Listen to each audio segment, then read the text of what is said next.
Hello. We need to talk. Later this week, I'm going to start, as I have for the last two series, my reviews of Star Trek Discovery Season 4. And basically, there's a lot I have to say about that I don't think I can fit. Well, look at the time code for this video. I don't think I can fit in the intro of a reaction video like I normally do. For a few reasons. One, Discovery is controversial, to say the least. Two, this is Season 4 of a show. We're probably at around the halfway point of Discovery. We don't know when it'll end, of course, but, Star Trek series are usually about 7 seasons. And I think this particular season of Discovery, it doesn't really work if you analyze it coming in from Season 4. I think my background on the last few seasons, the last 3 seasons, is important because I think Discovery, for everyone, regardless of what you think of it, has been a journey of varying quality, but also a journey of personal tastes and experiences. Additionally, this series they've been open is exploring essentially the pandemic. So also my experiences with that and lockdown are very different from most people's, and I think that's important to know going into Season 4. Because if there's two things I have a very complicated relationship, it's Discovery and the pandemic. So this video is basically an episode 0 reviews and reactions, or rather a season 1, 2, and 3 review and analysis all at once. And it's also going to talk about Discovery, the fandom, where I'm at, and who I'm making these videos for. And also, I'll call them rules and expectations. Expectations for you, and rules I'm giving you for going into this review, because I actively encourage discourse and reviews and criticism on both the episodes and my reviews. I'm loving Prodigy is going very well. I'm really getting that with Prodigy, and I'm enjoying it. And with both Lower Decks and Prodigy, I have been positive and I've been negative. The difference is those shows are much less controversial, and I probably have a more favorable opinion of those shows in general than I do Discovery. Still here? That's great. It looks like I do have fans. Now, I think the most important thing we have to address first is that there are, and always have been, 3 types of people who watch Discovery. The first category of which is what I'm going to call, quite frankly, normal people. And they're most easily defined by not being the other two. So we're going to sidestep them for a bit. And my wording is very important here. I think for the video, there's going to be a lot of times where it sounds like in one of these groups, and then I'm going to completely pivot and sound like I'm in the other group. But we're eventually going to boil down to my opinions, my thoughts, and the 5 people who are still here at the end of the video are going to go, oh, that was actually a pretty nice and intelligent discussion, I hope. But the second group is basically the Discovery haters, who have watched a lot of them aren't going to have watched it, but have watched all 3 seasons of Discovery, the short treks, I guess you could say, and do not believe there is a single thing at any level that is good or done right, because that's just wrong. I know a lot of these, these are opinions, of course, but there are so many things. I'm not just talking about story, plot, of course, that too, but characters, wardrobe design, music score, starship design, literally anything whatsoever. No single line, no anything has been good at all in Discovery, because there's been a lot that's been good in Discovery. Pike is the most referenced example.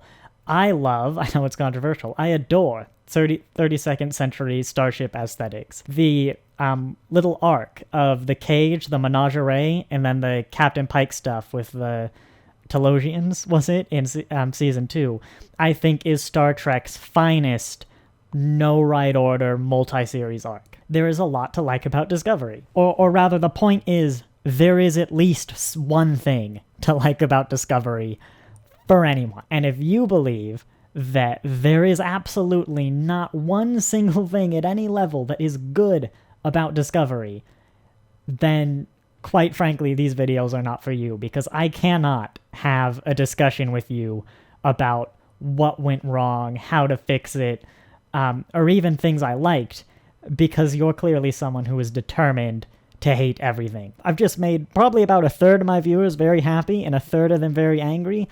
Let's flip that now. Because Group 3 is the type of people who believe Discovery is a literally perfect show with absolutely no flaws and has been for 3 seasons and is entirely flawless. Now, if you've been watching me for a while, you might go, well, hang on, Nathan. Like, isn't that a bit hypocritical? Because I've said across a lot of my videos several times, there are 2 shows which I consider to be perfect, those being Deep Space Nine and Steven Universe. And that is absolutely true. But let me say 2 things that are also completely true. With the exception of the original series, for reasons that would become apparent, as a non-binary individual, I believe that Star Trek Deep Space Nine is easily and without question the most sexist and gender unequal and gender dysphoric Star Trek of any of the shows. Whew, can you feel those pitchforks down? It's getting a bit hot down there from the comments. I'm not gonna back up a lot of these claims, by the way. If you really want to know, you can ask in the comments, because I can defend him, but this video would be like that 5-hour Doctor Who review if I defended every single claim I'm gonna make. And here's another one for you. I believe that Garnet has an intrinsic character flaw. By design, the more Garnet we get in Steven Universe, the less Ruby and Sapphire we get in Steven Universe, and Ruby and Sapphire are better than Garnet. Now, real quick, you could actually argue that's an intrinsic part of her character, and that it's a sort of commentary, intentional or not, on that it's not about us, it's about Ruby and Sapphire. Ruby and Sapphire want to be Garnet, therefore we get Garnet. But the point still stands that as like an enjoyment factor for the viewer, it's a flaw. And also I could have listed other flaws, but quite frankly, that's the least spoily flaw. So yes, you can believe a show is perfect while still being able to critique it, because nothing of any real size is actually, literally, completely perfect. Someone has hair, which is slightly out of place. Someone said a line with an accent slightly wrong. It's like, even little things. I don't quite like the exact shade of pink of that shirt. Like, nothing is literally perfect. But many things, for a lot of people, will hit the bar where it's just so good that they will go, yes, that is perfect. That's what I've done for Deep Space Nine and Steven Universe, and that's what some people have done for Discovery. Some people really love Discovery. Those people are not the people I'm talking about now. Because the people who genuinely believe there is not a single thing wrong with any episode of Discovery, any aspect of Discovery that's come out, are also wrong. Because there are a lot of things wrong with a lot of aspects of Discovery. There are plot holes, which I'll get into probably a bit when I talk about each season, that aren't opinions, plot holes. Those are facts. Logical inconsistencies are facts. I think this episode is bad is an opinion.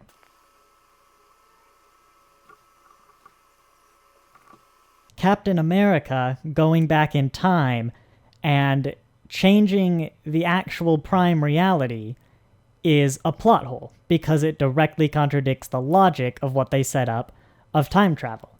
That's not an opinion, that's a fact. But beyond that, by the same logic of there is at least one thing good about Discovery, there has to be at least one thing not good about Discovery. From that time the Federation attempted genocide, to that time the Federation staged a Klingon coup with the sole remaining member of an extremist group, to the times that Discovery doesn't develop any of its side characters, or made Burnham the center of the universe, or, yada yada yada. Just go to any Star Trek forum, you'll find plenty of lists of complaints. At least one of them you're gonna go, oh yeah, that is a problem, isn't it? So the people who believe that there is nothing wrong with Discovery, and it is a fantastic, perfect show with no flaws, I also can't have a discussion with about, here's what I don't think worked, here's how I think you could make it better, because you're clearly determined to think the show is amazing, and you can't have a discussion with someone who is determined about anything. Which leads us back to the group that I called normal people, who go, there are some things about Discovery that I liked. Maybe like most of them, maybe only a few of them, but there were things I liked. There were also things that didn't work and that I don't like. Maybe most of them, maybe not a lot of them, but you have I forgot to do this early on. This was going to be my intro, but the people who go, brace yourself, I have opinions. Plural opinions. I was so proud of that intro. I can't believe I forgot to do it. Because the purposes of my reactions are, they're just that. They're reactions in analysis. They go, this is what I liked, this is what I didn't like, this is how I think you could make it better, this is how we're going forward, and this is how I think they're going forward, rather. And that doesn't work for someone who's either determined to absolutely hate the show or absolutely love the show. And those are extremes on a spectrum. And in essentially every single case in the world, the extremes of a spectrum are always wrong. So if you're the kind of person who goes to the forums or my videos and goes, Discovery is awful, blah, blah, blah, blah, blah, there's literally nothing good about it, you're not welcome here. If you're the kind of person who's going to go, Discovery is amazing, how dare you say a single thing bad about any of it, even though you're also saying some good things about it, you're also not welcome here. But if you're the normal people who want to engage with me, accept that I'm going to have criticisms, accept that I'm going to have praises that are almost certainly not going to align with yours all the time, then I welcome you to come, tell me why I'm wrong, or maybe not the best wording, we can discuss, actually I think you're wrong, this is why I like that bit. I'm going to tell you I love 32nd century design. You're going to go, I absolutely hate it because of this, this, and this. I'm going to go, actually, here's why I think this, this, and this works. Or I'd go, you know what, you're right. I've changed my mind because I have opinions, and opinions can change. So with viewer retention now down at like 5% at best, I think we can discuss what are my experiences with Discovery, because quite frankly, it's been a goddamn roller coaster, and I swore, so you know how much of a roller coaster it's been. Let's start with season 1. I actually did not watch the first 2 seasons of Discovery when they came out. I remember I was actually probably around the middle of Enterprise of my very first time going through Star Trek, so the last series I watched, when Discovery was announced in 2016. And of course I was excited for it. Who wasn't excited for it? Star Trek was back. I thought it was dead. But like a lot of people, in the intervening, 2-3 years, there were a lot of the production problems. I mean, Discovery was a production nightmare, just like is a fact. It had gone through several producers, several classic Star Trek alumni just walking out because of creative differences. We, of course, saw the Klingons. A lot of people didn't like the ship because, in part, it was like a half-finished CGI design at the time. If you've never seen the original Discovery announcement when it's like going through the asteroid, give it a Google. But I was slowly dissuaded. I can't remember everything that was coming out. But yeah, I did see a lot about Discovery that's like, I don't think I'm liking the direction they're taking this. And I didn't prejudge it to be bad. I expected I wouldn't like it, which is different than this is going to be bad because of this, this, and this without even seeing it. Like, I didn't think it would really gel with me. But the very first episode, if you remember, was actually aired on CBS, on like normal television. And so I watched that. I had it recorded because I couldn't do the commercials.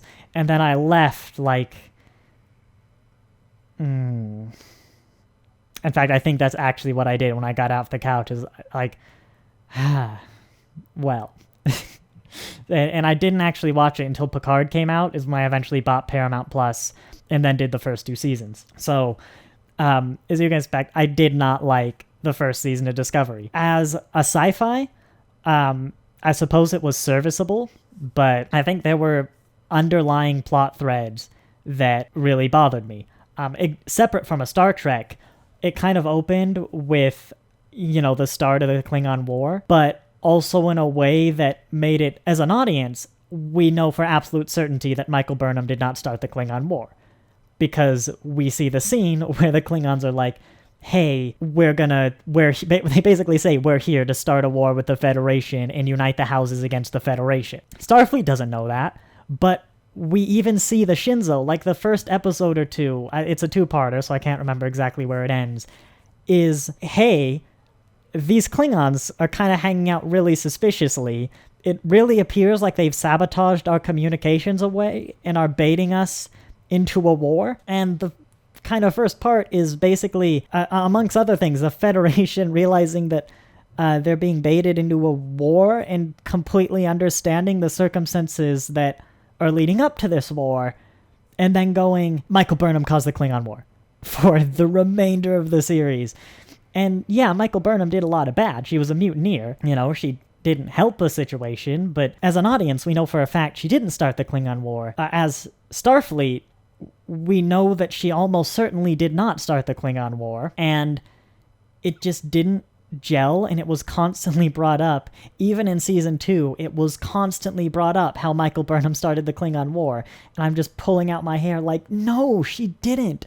But even like Michael Burnham in the Klingons seemed to believe she started the Klingon War. Like, the show really wants you to believe she started the Klingon War, despite absolutely proving to you concisely that she did not. And I also had problems with Vok and Ash, where basically what was going on there, I haven't seen season 1 in ages, so I'm not going to remember the details, but it was generally just kind of confusing and didn't make a lot of sense, and they kind of explained that they grafted Vok into Ash, but then also kind of contradicted themselves with like, no, this is actually the Klingon Vok who we surgically altered to be completely human, but like, how do you do that? And they kind of went back and forth a lot, and it was a similar problem where they seemed to, less clearly, but pretty clearly explain what happened, and then completely contradict it by showing up other things. And as well, Ash Tyler was his name, who they very clearly discussed that they removed Vok from Ash Tyler, and he's no longer there.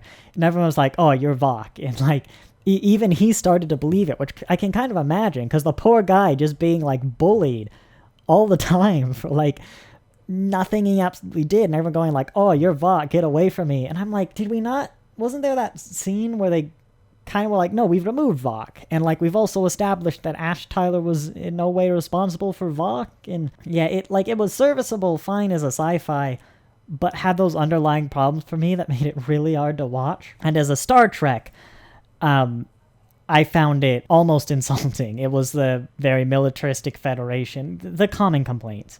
What really rubbed me the wrong way, though, is, of course, the solution to the Federation's solution to the Klingon War is attempted genocide. Yeah. But then they went, no, that's bad, right? The attempted genocide is bad. Like, I'm not going to pretend that even considering it is okay, but let's say for a moment that I accept. They went, oh no, genocide is bad, they're completely forgiven, right? Their solution is to give the genocide bomb to someone else, right? Which doesn't wipe your hands, but even if it did, they tell the Klingon L'Rell, use this to stage a coup against your government, become chancellor, and end the war. So the solution to the Klingon War is to give the sole remaining member of an extremist Klingon group a genocide bomb that presumably is still always in the core of the planet and the trigger device for is somewhere. Not only that, but tell her to completely end a war that all of the Klingons are in favor of, which is probably going to destabilize the Empire. On top of that, she's a woman. And the Klingons are incredibly sexist, so further destabilizing the Empire and making the illegitimate coup even less likely to succeed. I'm not saying that L'Rell can't be a chancellor, she seems to be an exceptional chancellor, but I'm saying the Klingon people aren't going to believe that. But like, that's good, is going into the other country, handing the genocide bomb to someone, and saying, basically supporting a coup? Now, for what I remember about American history, I was told that was bad, but apparently it's not, But, serviceable at best. There were probably things I liked about. Oh, I've actually, here you go. I actually have warmed up a lot to Discovery's starship design. Not Discovery itself, but the whole Federation fleet. And I can really see a lot of, knowing from the Eagle models, completely unintentional, and they never really considered Enterprise at all when designing them, but I can see the lineage of, like, the Shinzo becomes your Miranda, the Brawn becomes your Stargazer, and I can see these lines and these lineages that make sense. The timelines are, yes, rather squished, but I've actually really come to appreciate Discovery's external starship design. So yeah, there was some things I liked. I mostly did not like it. I would have told you it's a bad season. At the time, when it was the only thing of the show, I would have told you it was a bad show. But, you know, it was serviceable enough as a sci-fi. Season 2. I really hope you didn't hate my opinions of Season 1, because I genuinely believe that Season 2 of Star Trek Discovery is the single worst season of television I have ever seen. Not of Star Trek, of television. Because it does not work at any level. What they did is not plan out a plot. They had like half a plot, started filming the episodes, and then kind of had to come up with the ending to the plot later, which, by the way, that's actually fact. They've gone on record and said for all the live action shows, they have not planned out any of the plots, and it's only now they've realized that's actually been causing us a lot of problems, because the biggest complaint of like all the live action Star Treks have been their endings. And so they've gone, that's been our biggest problem. We're now going to actually plan out our endings, which is great. They've learned from their mistakes. But I could talk all day about why Discovery Season 2 doesn't work.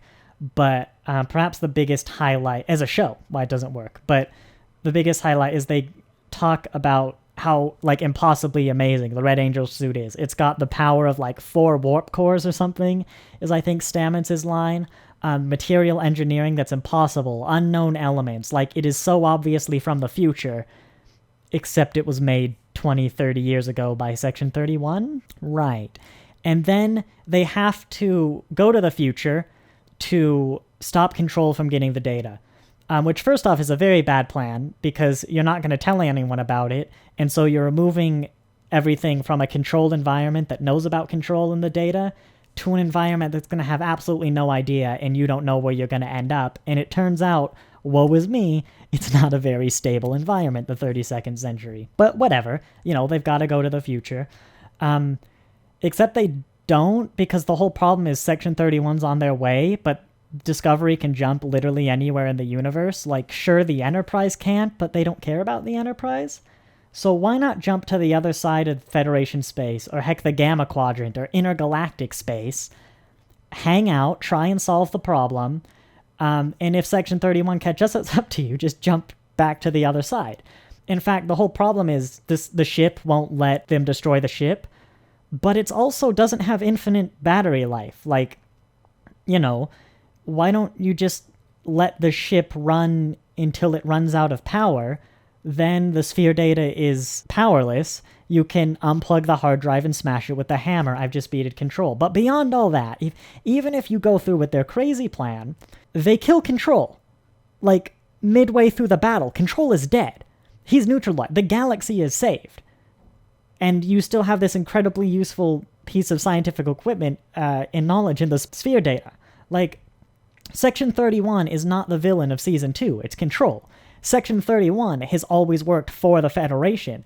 Like, they want the sphere data to benefit the Federation. Now, they probably want to use it for things the Federation doesn't like, but they still serve the Federation and would do nothing to put it in jeopardy. Like, Section 31 is going to want Control dead. And, well, Control is dead. There is no threat. If I remember rightly, the battle might not have even started at that point, like the ship battle, and they still go to the future, like, specifically to remove the threat of Control, who is dead. And anyone? And then it's got the problems as a Star Trek, where I think a lot of people like Ethan Peck's Spock, and I hate him with the burning passion of 1,000 suns, and genuinely cannot reconcile him with anything that the character does later, beyond the headcanon that he eventually wipes his mind completely of Michael Burnham, which includes his childhood emotional education for the fact that when the Enterprise crew changes over from Pike to Kirk, of course the crew that knows about Discovery to the crew that doesn't, he does so many mind melds that he knows it's too dangerous for that knowledge to spread, and he wipes his mind, and that's why no one he minds melds with, or that big chain of people, actually knows about Michael Burnham or Discovery. Which, again, I still don't actually understand why it's kept a secret, like the spore drive technology, but the point is that, yeah, Discovery Season 2 doesn't work as a show.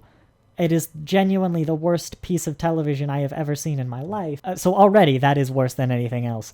And then when you add the context of it being a Star Trek, it plummets. It plummets in quality, and I hated it. Now we get to the complicated bit.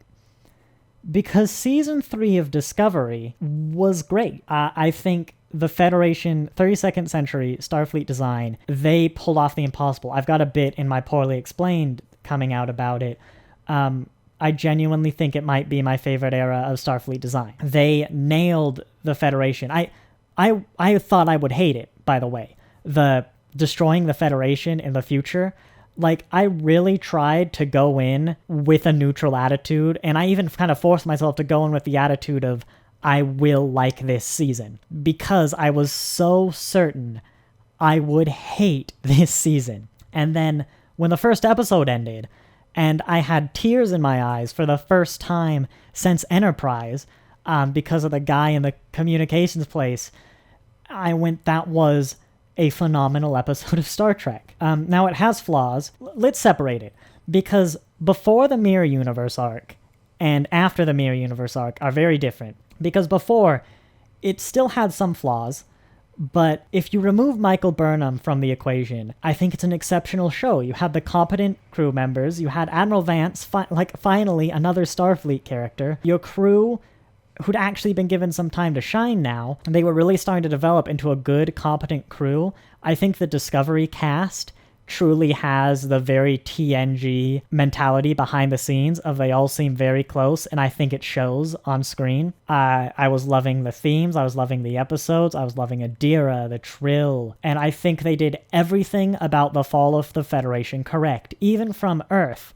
Earth didn't leave the Federation left Earth, and Earth didn't really seem to fall from utopia. It just became an incredibly internal and defensive utopia. Like, the surface of Earth looks absolutely brilliant. And yeah, we're just introduced to them through the military, essentially. And so I think there's a predisposition to kind of see it as an authoritarian state. But when you really look at it, it's like, even the actions of the military, and when they realize what they're wrong, it's like, no, this is still Earth that just had the Federation leave.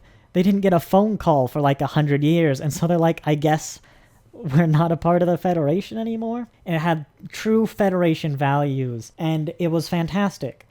You may have noticed the comment of, if you remove Michael Burnham from the equation, because there's an insane dichotomy. Even when watching again for Poorly Explained, I have opinions of, like, this is an amazing show of Discovery, an amazing show of Star Trek, and then Michael Burnham walks in the room and they talk about Burnham, and I'm pulling my hair out at every line. I just hate Michael Burnham at this point. I genuinely believe she is the worst Starfleet officer in existence, beyond the woman who helped Khan because he had a nice chest, beyond, I don't know, any Admiral, because Michael Burnham is probably the most competent Starfleet officer in history. Just look at her actions, look at what she can do. She's incredibly competent, but she will only do things her way. And if something isn't her way, she will do it anyway, consequences be damned. And I think they did a very good job for most of Star Trek trying to justify why she wasn't arrested and kicked out of Starfleet. I think they have a very hard job, but they did a lot of it well. And the conversation between Sulu and Vance, exceptional conversations and very Starfleet. There's the one of when she goes to save Book, and Vance is like, you did wrong, but also, Saru, you also did wrong. You should have told me about this. I might have even thought it worth the risk. And it's a very professional of, this was mishandled. Like, you have done wrong. But also, Saru is partially to blame, and maybe I'm partially to blame by not making it clear you should come to me. So we're going to punish you, but also accept that, like, it's not just you. Really, it's just, yeah, it's gotten to the point where Burnham doesn't work. when she got promoted to captain, I mean, I think the only reason she's captain is because they can't have her keep going off and doing her own thing without consequences. But if she's the captain, she technically gets to decide what her own thing is. But yeah, remove Burnham from the equation, and I think you have an exceptional show. The best 2 episodes of Discovery, by far, are... The second episode's really good, of season 3. But the episode where they go to Book's home planet, and they basically say, right, Burnham, go, like, lie down in the sea plot and do nothing. And they let the crew shine. They actually, for the first time ever, gave everyone something to do. And also, they had like 5 extra side characters, like Ren and Book's brother. And heck, even Book himself, arguably, who they also gave things to do and fully fleshed out. And it was beautiful. It was amazing. And it's what I want, not more Burnham, please. But yeah, Discovery Season 3 was amazing. The final scene...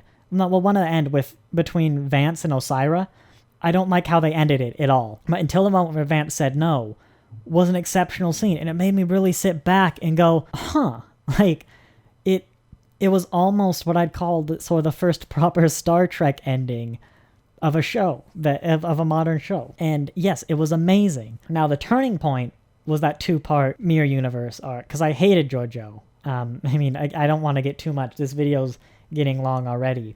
But Georgiou was another person I hated, and I'll get way more into that when the Section 31 show starts. But it felt like, here's this exceptional episode of Discovery, and now we're going to take a 2-week break to show you the Section 31 show.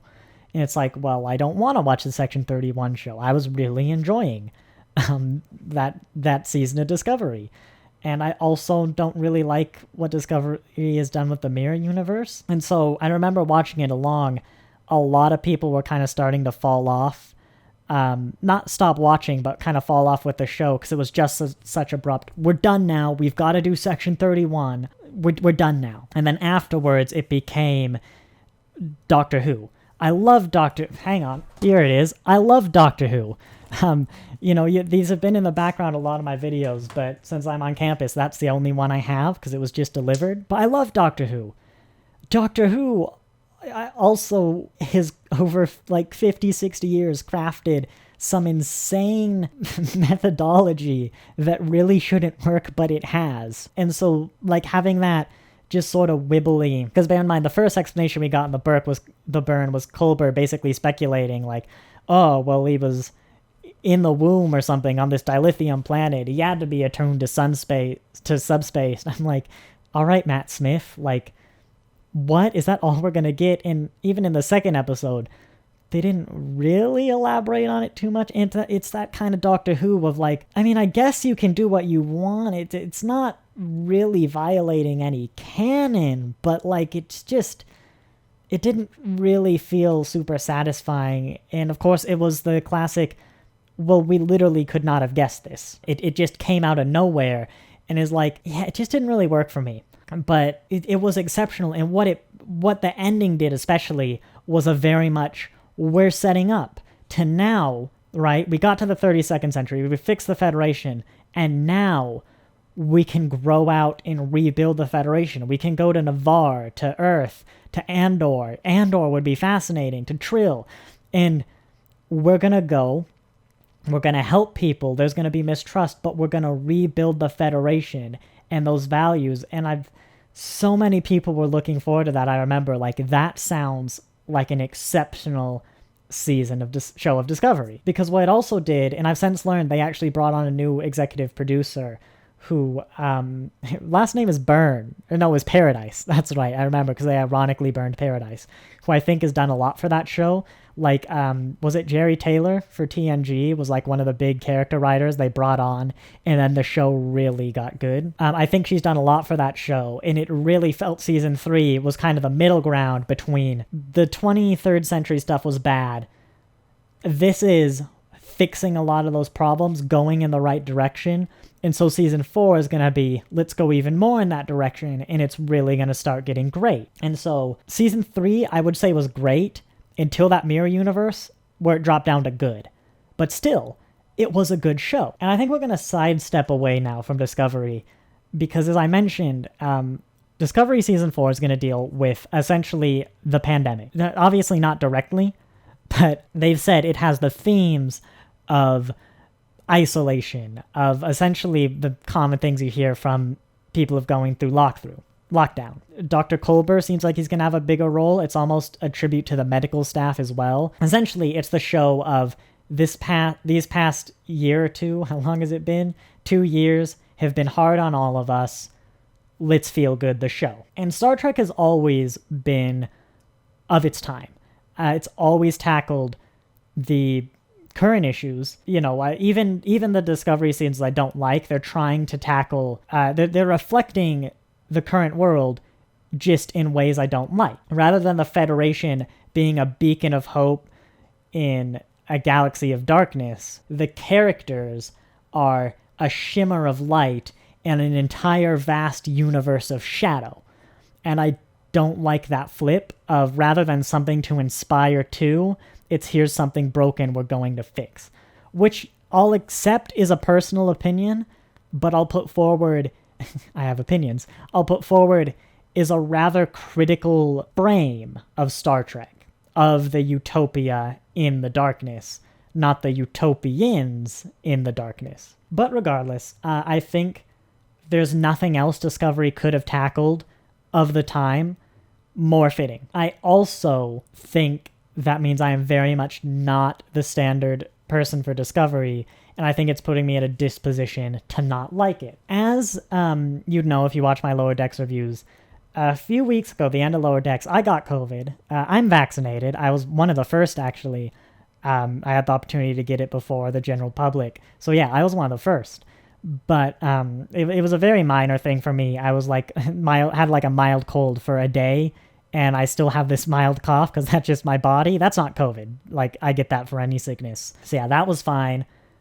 But that was basically the extent of my personal experience with the virus, from like that in my family. Like, no one ever came even close to like anything life-threatening. I knew a few people who got it, but wasn't really a big deal outside of the fact of what else is happening in the world. So I fully accept that what I'm about to say is a direct consequence of that, and I want the pandemic to end. Of course, a pandemic is bad. I want it to end. It's that simple. But lockdown, and specifically lockdown in isolation to the pandemic, in part because of the sheer chance no one got seriously ill, has been the best time of my life, in like probably the past 10 years, and definitely since I left for college, because I'm a college student. Online classes were just better in every day. Right now I'm in Bellingham.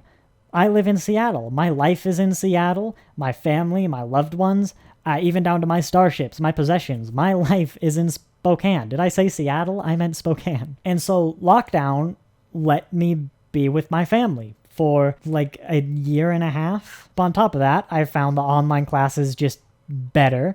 Asynchronous stuff just better, being able to do things on my own time. The more in-person a class was trying to be, the less I enjoyed it. I still had a job, so I did go out. I worked at that McDonald's. So yeah, I was still seeing coworkers and stuff. In fact, I was even working with my partner, which is part of why I could see them as well. They were already in my bubble. But my life didn't change because of lockdown, except in that it became better in basically every way. And now a lot of people didn't, and that's fine. Like, well, I guess that's not fine, but that's allowed. I'm not saying you're wrong or anything if your life did get a lot harder because of lockdown, but the life I led and leave, this is largely my life. It's all in this box right down here. Like, I don't go out or anything. I like doing YouTube. So yeah, I had a great pandemic, but to the point where, as irrational as it is, just hearing it so much, like the phrase that I used earlier of this past year has been hard on all of us, grates on my ears like nothing else. And so, that's fine. You do whatever support you need. I'm sure for most of my viewers, this past year has been incredibly hard, but it's to the point for me where I've been sick of hearing that so much for something that doesn't apply to me. And so it's almost the thing of like, oh yeah, well, you exist. You must have also had a horrible time. It's like, I've had a great life. Like, I don't really want to be a part of these, like, wow, everything is horrible now, because I don't think it is. Like, yeah, the virus itself is horrible, but the lockdown is like, I'm having the time of my life. And so I have a very unique perspective on the lockdown. I was, and I am dreading the lockdown stuff happening. I like having the mask. It means I can be real lazy about shaving. These videos are the only reason I shave. And as that flag suggests, I don't really like having a beard in public. I think I've made my point, though, of my experiences in lockdown, and the whole past year has been hard of us thing is very unique and not the target demographic of season 4. And I'll say that's fine. I'm not saying Star Trek is bad for trying to cover that, but I'm having different opinions. I'll give you another great example of Adira's coming out scene. I want to make a whole video about it. Is not for me. Even though I'm non-binary, it is not for me. Because the non-binary coming out scene for me in the 32nd century, it doesn't exist. It's Adira was always a they, them, and so would everyone be, until such a point that they either corrected them or they referred to themselves as a she or a he or something, which some of you may think is absolutely crazy. I'd say you should come check out Western Washington, because all my universities, Seattle and Bellingham, like, it's just what we do. My class Discords, everyone's name has their username and then pronouns next to it. Like, it's actually a much more feasible thing than you might think. But the point is, that Adira coming out scene is not for me. It's for the people like me circa 4 years ago who are questioning and are going through all that complicated stuff, or haven't come out, or maybe in a not necessarily a bad place to come out, but they don't know how people are going to react. And it's for my kids, and it's for the people who genuinely, before Adira, they exist, I'm sure, but I can't think of another coming out scene like that. And it's still among the first of its kind. The first gay marriage in a kid show was Steven Universe a few years ago. This is going to be, especially in such a large thing as Star Trek, a lot of people's first exposure to stuff like that. And it's also a scene for people like my parents and my friends who might not have any experience of this until the point that someone comes out to them or talks to them about it. And it's a scene of when someone comes to you and says, I'm non-binary, or I'm trans, or I'm gay even, or anything like that, this is what you do. And so it's a lot like the ending to Deep Space Nine, where no, it's not right for Star Trek, but it is right for right now. Where the original ending to Deep Space Nine, when Ben was saying goodbye to Cassidy, he goes, I'll be back. That was not the original ending. They shot an ending where he says, I will never be back, essentially. It's like, I'm sorry, this is the repentance the prophets were talking about. I can never come back. And they filmed it. A few days later, Ira, who the showrunner, got a call from Avery Brooks, and he said, we can't use that scene. He's like, well, why? Like, what's wrong with it? And Brooks was just like, I am not comfortable, or I cannot do a scene, especially after all Star Trek did, of a black man, a black father, abandoning his wife, his unborn child, and his son forever. And obviously I was like, oh my God, you're right. We'll reshoot it immediately. Because it was the acknowledgement of, story-wise, Star Trek-wise, yeah, Sisko should be gone forever. But 1990s America-wise, no, he can't be. And he shouldn't be. And so, as much as Adira's coming out scene was very much not for me, I can sit back and acknowledge this is not the scene I want, this is the scene we need. And so I can sit back with season 4 and go, this is not the season I want, it is the season I need. Or it's the season you need. And I might be wrong, just like season 3, I might really enjoy it. But also, having to watch it and review it, I think the fact that I'm not going to connect with that core message of lockdown sucked because lockdown was the best time of my life for me, that's going to come into my reviews. That's going to affect things. And it's also just going to affect my overall enjoyment of this show. Let's take Doctor Who, for example.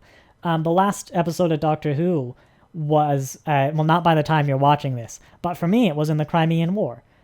I don't know anything about the Crimean War. In fact, the only things I know from the Crimean War are in a Big Finish Doctor Who drama about the Crimean War. And so there are a few times like that, not being British, I don't know the bit of history they're talking about, and so it's not always as enjoyable as it would have been had I known about it. Doesn't make it bad, but yeah, it affects my enjoyment of the final product. If any people are still watching after clicking through that thumbnail, me just telling the people who hate Discovery they're bad, telling the people who love Discovery they're bad, and me saying that Lockdown was amazing, if anyone is still here, the whole point is going into season 4, I was hyped.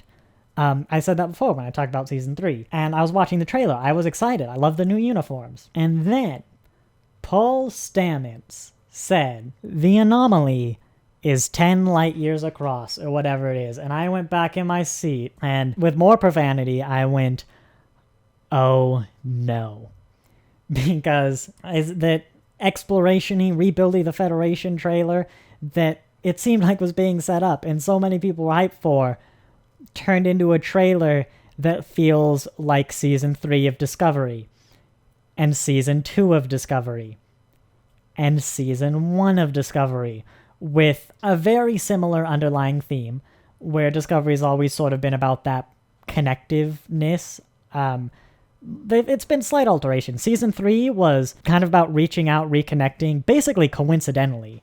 Also very appropriate for the time it came out, around the start of the pandemic. Now it's just a slightly different angle of, all right, now it's done, reaching out and connecting and togetherness, which, aren't bad themes. You could even do that with rebuilding the Federation, but it's still a lot of those underlying of, Burnham, you're a loose cannon, but you're gonna be right in the end, but you're doing a lot of things you shouldn't, and that's bad. And you're going rogue a lot. But also, even some of the lines of the trailer of the crew, like Detmer had a really concerned line. I don't remember what it was, but it's like, or isn't that dangerous or something? It might have even been the line, isn't that dangerous? And I'm like, I thought we dealt with your arc of not being a really confident pilot and really having to come to terms with coming to the future as you did.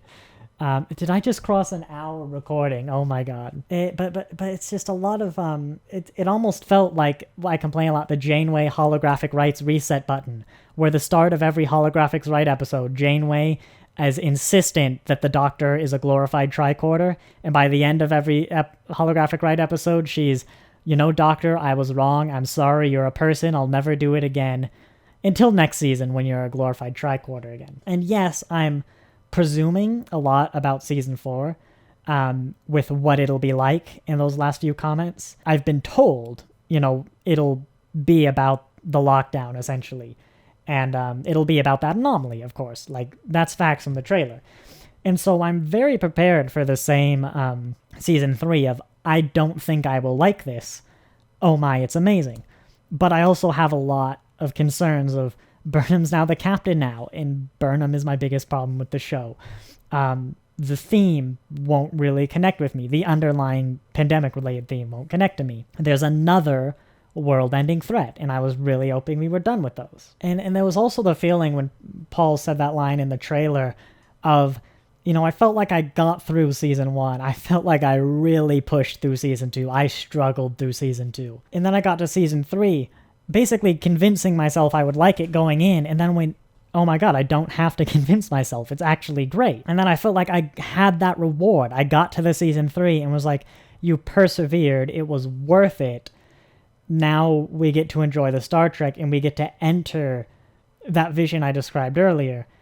And then it felt like, you know what? Actually, no. It felt like it was taken away from me, and we're going back to that early stuff, and it felt like I don't want to have to force myself to like it again. I'm not going to force myself to hate it again. I'm never going to force myself to hate it like I didn't like the first 2 seasons. But I'm coming into it with much more of that. I felt like we had gotten there, and now it almost feels you're taking a step back, so I'm not as enthusiastic for the start of season 4. And I'd like to stress that now. I want Discovery to be good. Of course I do. I want all Star Trek to be good. I like Star Trek. A lot of people say, if you don't like the show, why do you keep watching it? Which is a fair enough question to ask. It's because I like Star Trek. I love Star Trek. And I want to know about Star Trek and the lore and the history and everything. And that includes the new bits, even if I don't like particular bits of a Star Trek. But there's a difference between wanting to love something and expecting I probably won't love something. Hope for the best, prepare for the worst, I guess you'd call it. But that's why I told my stories of the first 3 seasons and the lockdown, because I think you really kind of need to know that going in. And as I've been recording for an hour and 5 minutes, this would not have been the intro to the Discovery video. So really, the important thing is I have opinions. We can discuss, criticize, and praise Discovery Season 4 going forward. We can watch them together, and we can have these intelligent discussions and conversations without resulting to just shouting at each other and telling each other the other person's wrong. And we can do all this in a civilized manner. I've seen it. Star Trek's Reddit, who I am essentially protesting against, I'm abstaining from, ever since they banned the person who did the canon references. But they generally have pretty intelligent discussions, and they'll reflect a lot of what I've said. Discovery is a flawed show. Generally, they like it a bit more than I do, but they'll still acknowledge there's good, there's bad. Let's discuss that. But I think it's important to go into these reviews with me, with the knowledge that I will not be your traditional Discovery viewer. Not because of my experiences with Discovery in the past, really, but because of my experiences with the past 2 years. Because those 9 months where either I wasn't in school because of the pandemic, or I was in lockdown, I was in Spokane in lockdown because of the pandemic, were by far the best years of college. And so for the person who's still watching, who also has opinions, and like I said, is hopefully going, oh, that was a pretty good, intelligent discussion. I hope we can go forward with Discovery. I'd love to discuss even stuff in this video, but also stuff on the episodes. I'd love to hear why you think I'm wrong and something is actually good. Or, because I'd love to come with my criticisms and then you convince me that it's actually good. Like, that'd be amazing if you could turn my view around and go, actually, I didn't like this thing, but you've convinced me. I now see where you're coming from and I like it. And I've done before. I've done with Discovery starship designs. I sort of did with Adira. I never hated the idea of the coming out scene, but I did have to accept the nature of now is more important than my little fun fictional universe in my head. So yeah, I hope you enjoyed. I hope if you made it through this video, go to the comments and type sexy pineapple. I don't know, type sexy pineapple so I know you made it to the video, end of the video. And yeah, thanks for watching. I hope you enjoy the reactions for Discovery. I hope I enjoy making them. I hope I love it. I hope it's at least as good as Season 3. But yeah, thanks for watching. I'll see you next time. 1 hour, 9 minutes, 12 seconds.